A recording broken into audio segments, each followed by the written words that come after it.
성도 여러분 안녕하세요. 2025년 12월 2일 화요 묵상의 말씀입니다.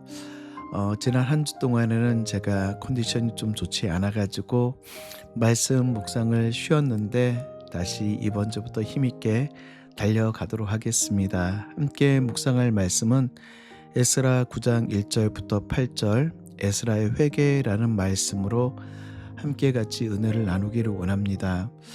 이스라엘 백성들이 바벨론의 포로에서 귀환한 것은 3차에 걸쳐서 귀환하게 되어지죠.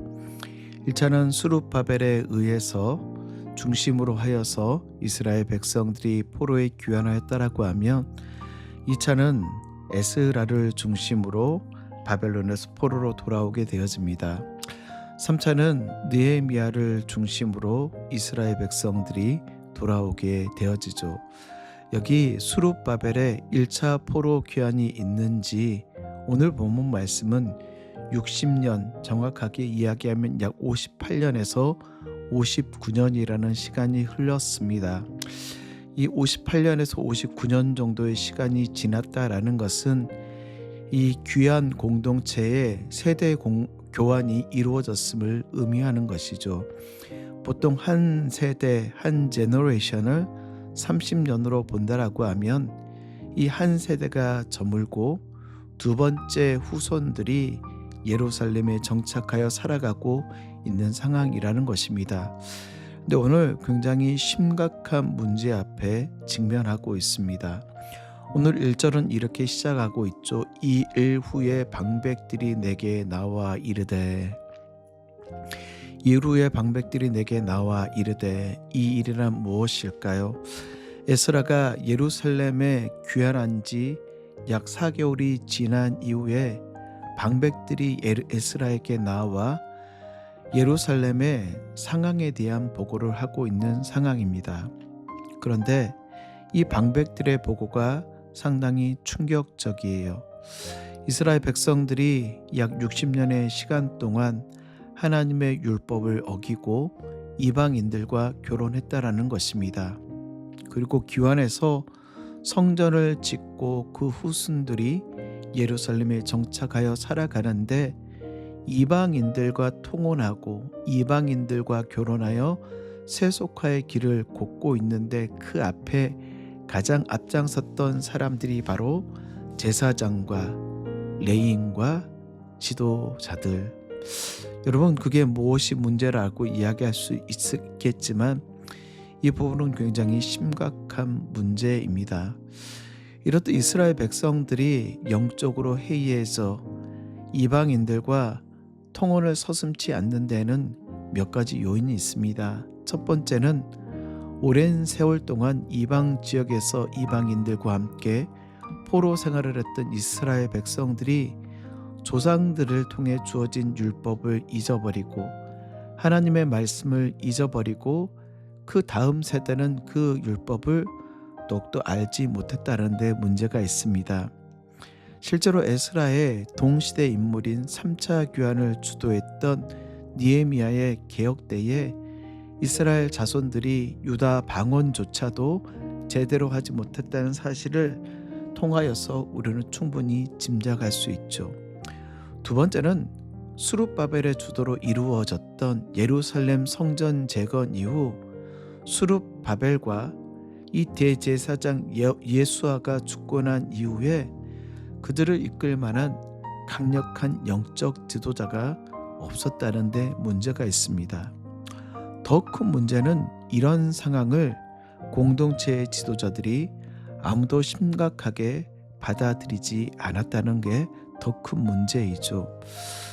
이 말씀을 듣고 있는 몇몇 분들 가운데는 이방 사람들과 결혼하는 것, 이방 여인들과 결혼하는 게 뭐가 그렇게 큰 문제야 라고 생각할 수도 있습니다. 이스라엘 백성들 가운데 아마도 내가 사마리아 여인을 취하여 그 여인과 결혼하는데 뭐가 문제야? 내가 에돔 사람의 자손인 에돔 여인과 결혼하는데 뭐가 큰 문제야? 가정만 잘 이루고 자녀들만 잘 낳고 살고 있는데 내가 사마리아 여인과 블레셋 사람을 취하여 네가 결혼하는 것이 뭐가 문제야 라고 하며 굉장히 쉽게 생각하는 사람도 있을지 모르겠습니다.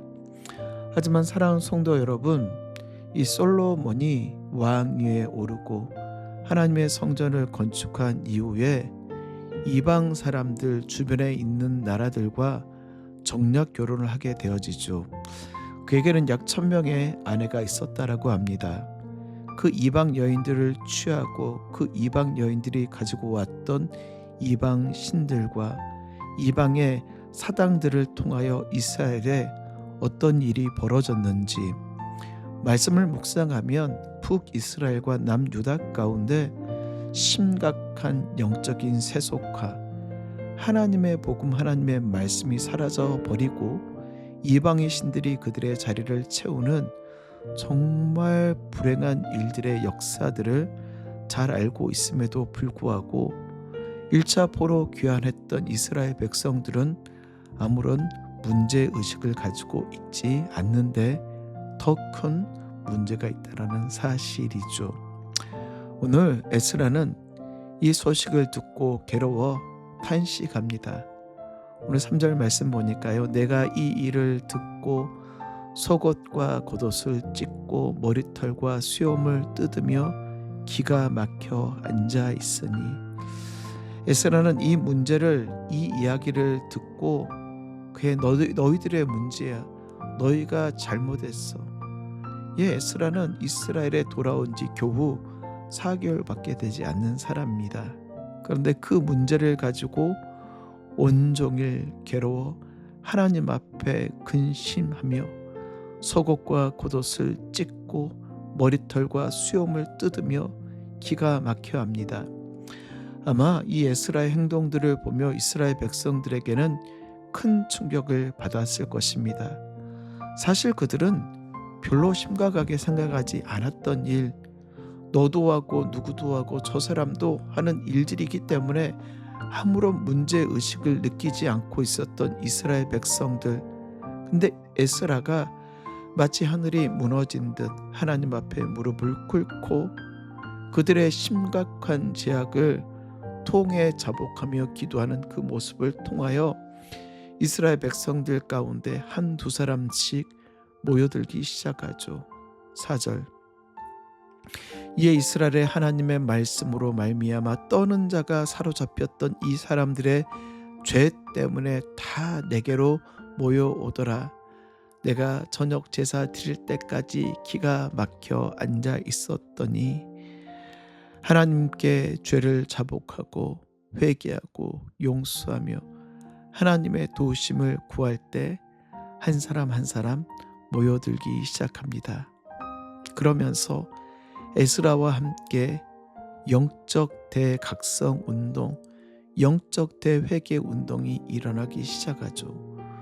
5절부터 10절 말씀 보니까 에스라가 저녁 제사를 드릴 때에 근심 중에 일어나 속옷과 겉옷을 찢은 채 무릎을 꿇고 나의 하나님 여호와를 향하여 손을 들고, 나의 하나님이여 내가 부끄럽고 낯이 뜨거워 감히 나의 하나님을 향하여 얼굴을 들지 못하오니 우리의 죄악이 너무 많아 정수리에 넘치고 우리의 허물이 커서 하늘에 미쳤기 때문입니다.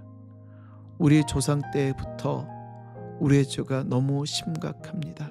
8절, 이제 우리 하나님 여호와께 우리에게 잠시 동안 은혜를 베푸사 얼마를 남겨두어 피하게 하신 우리를 그 거룩한 초소에 박힌 목과 같게 하시고 우리 하나님이 우리 눈을 밝히사 우리가 종노를 하는 중에 조금 소생하게 하셨습니다. 하나님 우리를 용서하여 주시라고 에스라는 그들의 문제를, 이스라엘 백성들의 문제를 나의 문제로 고백하며 나의 죄로 고백하며 하나님께 자복하며 함께 같이 회개하고 있는 에스라의 모습, 저는 이 에스라의 모습을 통하여 오늘을 살아가고 있는 우리에게 꼭 필요한 복음이며 말씀이라 생각합니다. 우리는요, 어떤 공동체 가운데 문제가 생기면 너가 그렇게 했기 때문에, 너가 그렇게 결정했기 때문에, 너가 그렇게 행동했기 때문에, 그 사람이 그렇게 행동했기 때문에 누군가의 탓으로 돌릴 때가 너무나 많이 있습니다. 근데 오늘 에스라는 예루살렘에 온 지 겨우 4개월밖에 되지 않는 사람이에요. 겨우 4개월밖에 되지 않았지만 저들의 문제가 아닌 우리의 문제이며, 저들의 회개할 것이 아닌 나의 회개할 것으로 인식하며 하나님 앞에 회개 자복함으로 나아가고 있는 이 에스라의 모습. 사랑하는 성도 여러분, 우리는 우리의 문제를 고백하지 않으면 우리 가운데 절대 회복이 일어나지 못합니다. 우리의 문제를 고백하지 않으면 우리는 절대로 회복할 수 없습니다. 이 나라와 우리 민족과 우리 교회와 우리 가정을 위하여 에스라가 가졌던 회개하며 자복하며 속옷을 찢고 겉옷을 찢어내는 것과 같이 함께 울며 우리의 죄악을 통하여 주의 도우심을 구하는 이 아침이 되시길 주의 이름으로 축복합니다. 사랑하는 성도 여러분, 오늘도 너의 문제, 그 사람의 문제가 아닌 우리의 문제로 인식하며 하나님께 함께 같이 기도함으로 승리하는 하루 되시길 주의 이름으로 축복합니다.